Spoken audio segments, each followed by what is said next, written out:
Hello শিক্ষার্থী বন্ধুরা, তোমাদের সকলকে ক্লাসমার্ক ইউটিউব চ্যানেলে স্বাগতম। আজকে আমাদের পরিবেশবিদ্যার দ্বিতীয় ক্লাস, অর্থাৎ এটা হচ্ছে আমাদের সেট 2। যারা 1 নম্বর সেটটা দেখোনি তারা অবশ্যই 1 নম্বর সেটটা গিয়ে দেখে নাও, প্লেলিস্টে দেওয়া আছে। আচ্ছা, গতকাল আমরা টেস্ট 1 থেকে 20টা প্রশ্নের সমাধান করেছিলাম এবং তার মধ্যে 3টে প্রশ্ন আমরা দিয়েছিলাম হোমওয়ার্ক। তো সেই হোমওয়ার্কগুলো আগে তোমরা দেখে নাও। দেখো, আমাদের নাম্বার 21 ছিল হোমওয়ার্ক, 22 ছিল এবং 23 ছিল। তো আমরা উত্তরগুলো দেখে নেব। দেখো কি আছে 21-এ, বৃষ্টির জলের পিএইচ কত হলে তাকে অম্লবৃষ্টি বলা হয়। দেখো এই যে বলেছে অম্লবৃষ্টি, তো দেখো অম্ল মানে হচ্ছে কি বলতো, অ্যাসিডিক, ঠিক আছে। তো একে আম্লিকও বলা হয়। তো অ্যাসিডিক মানে বুঝতেই পারছো এর অ্যাসিড ধর্ম থাকবে, ঠিক আছে। তো এবার তোমরা জানো পিএইচ স্কেল কি বলো তো। দেখো পিএইচ স্কেল হচ্ছে এমন একটা স্কেল যার মাধ্যমে আমরা কোনো দ্রব্য বা কোনো বস্তু ক্ষারীয় নাকি আম্লিক সেটা আমরা বুঝতে পারি। দেখো, তো এই পিএইচ স্কেলে, ঠিক আছে, যেটা মিডল পয়েন্ট রয়েছে সেটা হচ্ছে 7। তো দেখো যেসব এদিকে দেখো তাহলে 6 আছে, এখানে মনে করো এখানে 5 আছে, এখানে 4 আছে, আর এদিকে দেখো 8 আছে, এমনি করে 9 আছে, এমনি করে বাড়ছে। তো এই যে মিডিল পয়েন্ট দেখছো 7, এইটা হচ্ছে কি বলতো, এটা হচ্ছে প্রসম, অর্থাৎ এটাকে আমরা বলি অ্যাসিডও নয় আবার মানে ক্ষারীয় নয়, ঠিক আছে। আর তুমি যখন এই লেফটে আসবে, যদি 7-এর থেকে মান কম হয় তাহলে ওটা হয়ে যাবে অ্যাসিডিক, এটা আমরা বলবো অ্যাসিডিক। আর যদি 7-এর থেকে বেশি হয় তাহলে সেটাকে আমরা বলবো বেসিক। বেসিক মানে হচ্ছে ক্ষারীয়।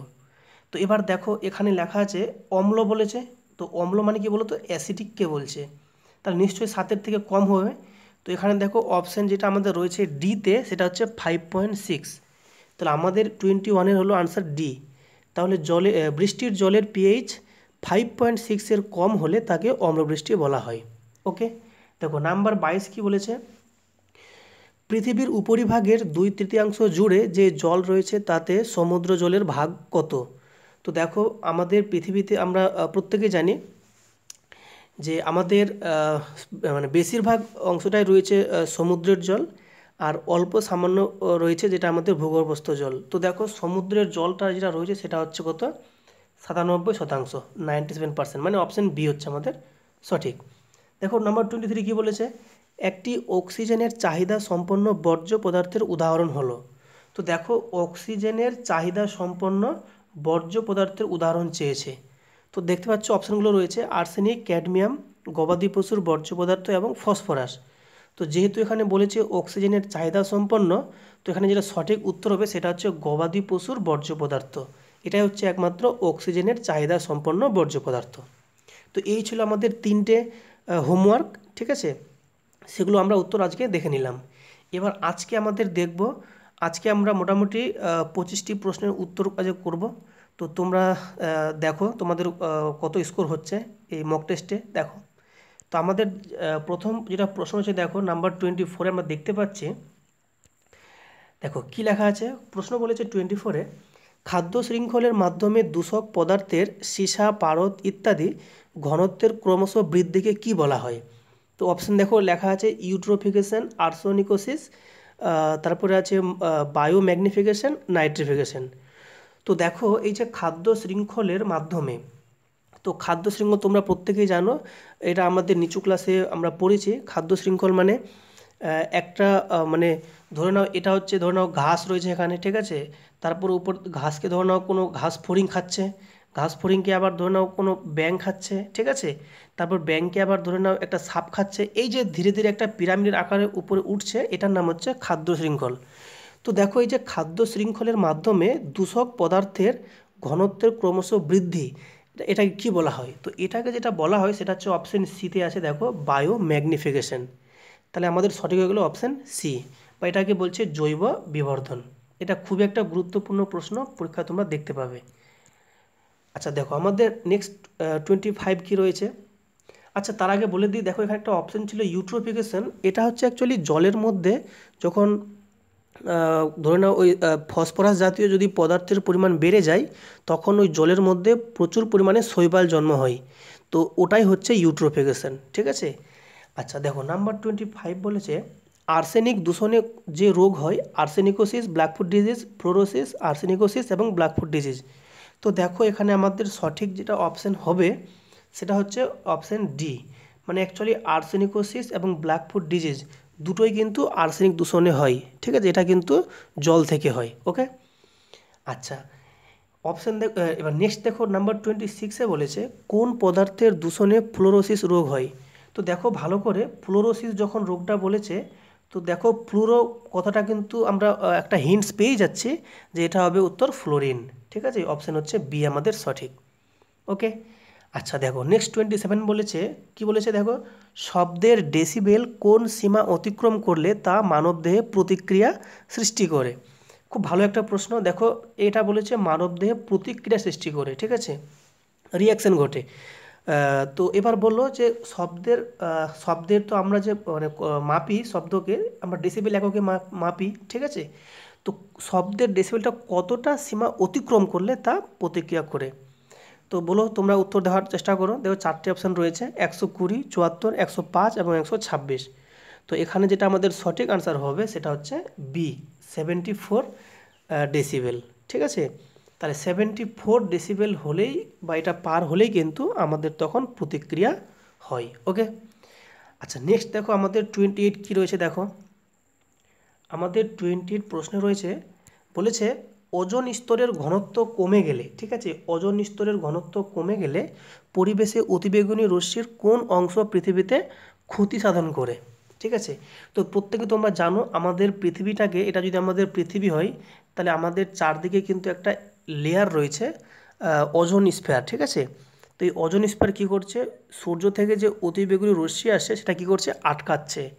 এর ফলে কী হচ্ছে, আমরা কিন্তু সেই ক্ষতিকারক অতিবেগুনি রশ্মির হাত থেকে রক্ষা পাচ্ছে। তো তুমি ভাবো এবার যদি ওজোন স্তরের ঘনত্ব কমে যায় তাহলে কী হবে, এই নিশ্চয়ই এই ইউভি রেটা কী হবে, ডিরেক্ট এসে আমাদের পৃথিবীতে পড়বে।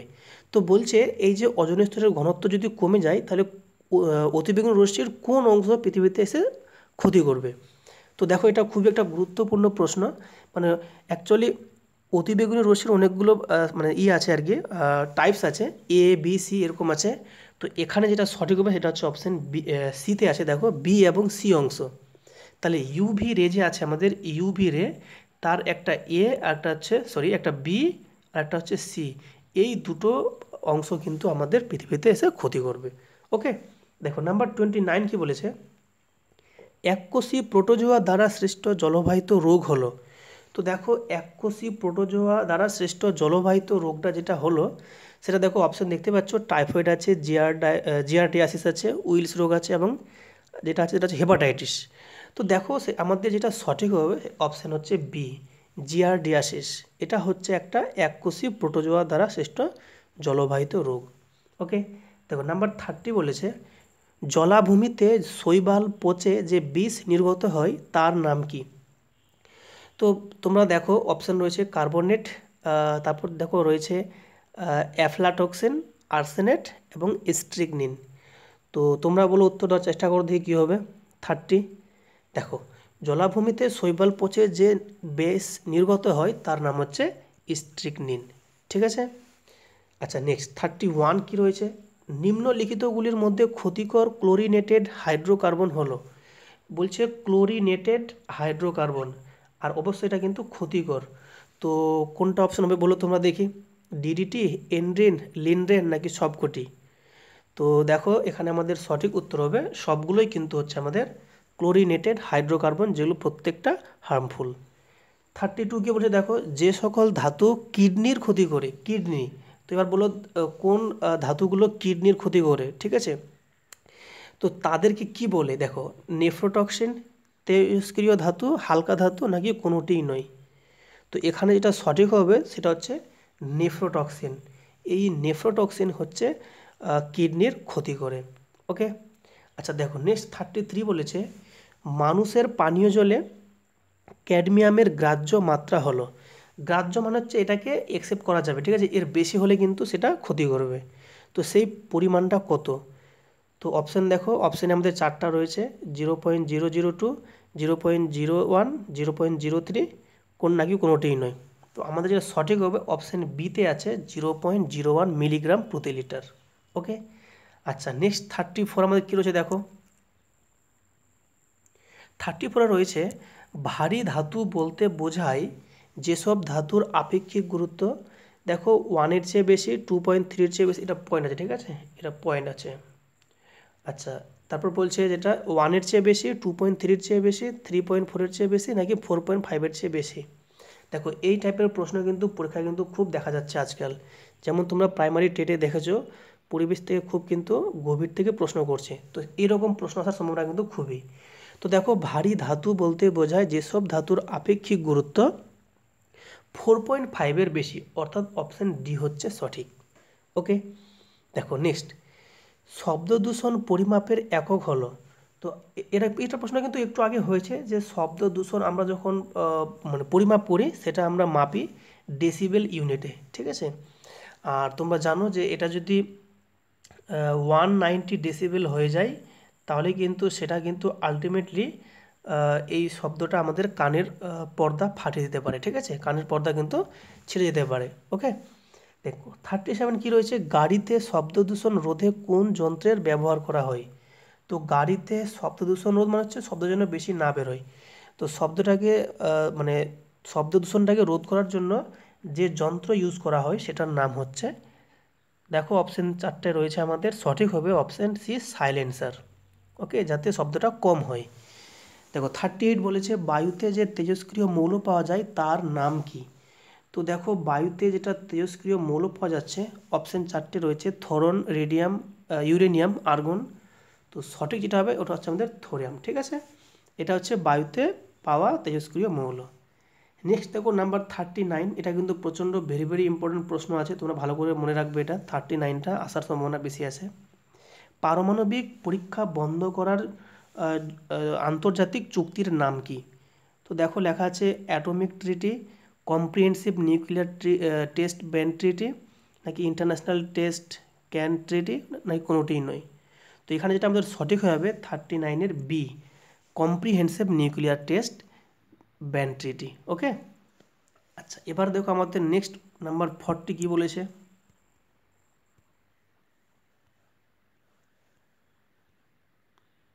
দেখো আমাদের 40 যে কোশ্চেন রয়েছে কি বলছে দেখো, তেজস্ক্রিয় বিস্ফোরণের ফলে জীবদেহে, দেখো এখানে 4টে অপশান আছে, জেনেটিক মিউটেশন, আন্তরিক গোলযোগ, শক্তির হ্রাস ঘটে, নাকি বৃদ্ধি প্রতিহত হয়। তো দেখো তেজস্ক্রিয় বিস্ফোরণের ফলে জীবদের যেটা ঘটে সেটা হচ্ছে জেনেটিক মিউটেশন। এর ফলে কী হয় বলো তো, এই তেজস্ক্রিয় বিস্ফোরণের ফলে এর ফলে কি হয় না, জেনেটিক্যালি ডিসঅর্ডার হয়ে যেতে পারে, মানে এই কি বলবো জিনের যে ত্রুটি সেটা কিন্তু বংশ পরম্পরায় চলতে থাকতে পারে।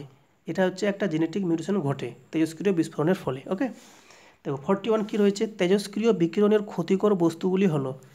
তো তেজস্ক্রিয় যে বিকিরণ হচ্ছে সেখানে যে মেন ক্ষতিকর যে বস্তুগুলি সেগুলো আর কিছু নয়, সেগুলো হচ্ছে আমাদের 3 ধরনের কণা, আলফা, বিটা এবং গামা কণাগুলো, ঠিক আছে, আলফা কণা, বিটা কণা এবং গামা রশ্মি, অপশান সি হচ্ছে আমাদের সঠিক। দেখো 42, এটা কিন্তু মোস্ট ইম্পর্টেন্ট 42, দেখো কি বলেছে, বলেছে মন্ট্রিল চুক্তি স্বাক্ষরিত হয় কোথায়, ভারতে, সুইডেনে, কানাডায়, নাকি অস্ট্রেলিয়ায়। তো এটা প্রত্যেকে জানো, এটা খুবই একটা গুরুত্বপূর্ণ প্রশ্ন, এটা প্রত্যেকেই জানো, সেটা হচ্ছে অপশান সি কানাডা। দেখো মন্ট্রিল হচ্ছে একটা জায়গা যেটা হচ্ছে কানাডায় রয়েছে, ইউএসএ অর্থাৎ কানাডা। তো কানাডায় যেটা হয়েছিল, প্রশ্ন আসতে পারে যে মন্ট্রিল চুক্তি কত সালে স্বাক্ষরিত হয়।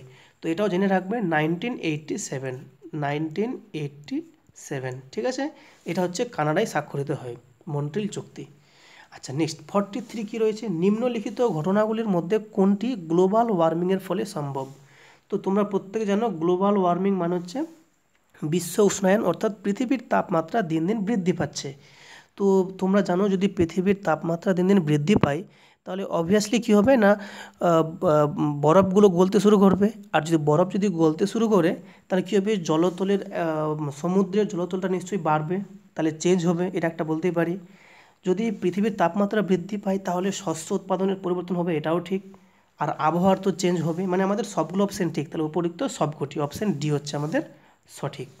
ওকে, দেখো নেক্সট হয়েছে আমাদের নাম্বার 44, কী বলেছে, দেখো কোশ্চেন বলেছে মিথেন গ্যাস নিম্নলিখিত কোনটির জন্য দায়ী? তো দেখো এখানে আমাদের মিথেন গ্যাসের কথা বলছে, ঠিক আছে। তো মিথেন তোমরা জানো এটা সবথেকে সিম্পলেস্ট একটা হাইড্রোকার্বন, যার সংকেত হচ্ছে CH4। তো বলছে এই মিথেন গ্যাস নিম্নলিখিত কোনটির জন্য দায়ী? তো এটাও কিন্তু গ্লোবাল ওয়ার্মিংয়ের জন্য দায়ী, অর্থাৎ পৃথিবীর তাপমাত্রা বৃদ্ধির জন্য দায়ী, যাকে আমরা বলি বিশ্ব উষ্ণায়ন। ওকে, তো নাম্বার 45 রয়েছে ভূমিকম্পের তীব্রতা মাপা হয়। তো দেখো ভূমিকম্পের তীব্রতা যখন বলছে এটাকে তীব্রতা মানে হচ্ছে ইন্টেন্সিটি। তো তোমরা মনে রাখবে ভূমিকম্পের তীব্রতা মাপা হচ্ছে রিক্টার স্কেলে, ঠিক আছে। আরেকটা যন্ত্র আছে সেটার নাম হচ্ছে সিসমোগ্রাফ। যদি সিম্পলি এরকম বলে যে ভূমিকম্প মাপা হয় কোন যন্ত্রের সাহায্যে, তাহলে সিসমোগ্রাফ। আর যখন উল্লেখ করে দেবে ভূমিকম্পের তীব্রতা, তখন উত্তর বলবে রিক্টার স্কেল। ওকে, আচ্ছা এখানে দেখো লেখা আছে সেলসিয়াস। তোমরা জানো এটা টেম্পারেচার মাপা হয়, কেলভিন দিয়েও কিন্তু টেম্পারেচার মাপা হয়। তো দেখো নাম্বার 46 কী রয়েছে, ইউভি বিকিরণের দ্বারা হয়। তো ইউভি মানে বুঝতে পারছো আলট্রাভায়োলেট বিকিরণ, অর্থাৎ অতিবেগুনি রশ্মি। তো অতিবেগুনি রশ্মির যদি বিকিরণ হয় তাহলে যেটা হয় মূলত সেটা হচ্ছে ত্বকের ক্যান্সার, অর্থাৎ স্কিন ক্যান্সার হওয়ার সম্ভাবনা থাকে।